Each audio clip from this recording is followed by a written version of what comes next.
কবিতার নাম কিছু কথা আর কখনোই বলা হবে না, লিখেছি আমি ইফতেখার হাসান। কিছু কথা আর কখনোই বলা হবে না, আর কখনোই দেখা হবে না, কোনোদিনই আর চোখে চোখ রাখা হবে না।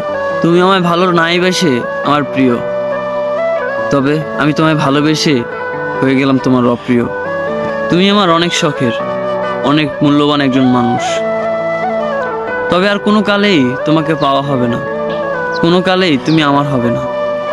তবে আমার থেকে কেউ তোমাকে বেশি ভালোবাসেনি, আমার মতো কেউ তোমাকে কখনো ভালোবাসতে পারবে না। অসম্ভব মায়া জড়িয়েছিল তুমি আমায়, যে মায়া এখন আমি কাটাতে পারিনি। কিছু ভুল আমারও ছিল, তবে তুমি ক্ষমা করনি। থাকতে চেয়েছিলাম, তবে তুমি রাখতে চাওনি, তাই তো আজ আমরা অনেক দূরে। যেই দূরত্ব কোনো কালেই মিটবে না।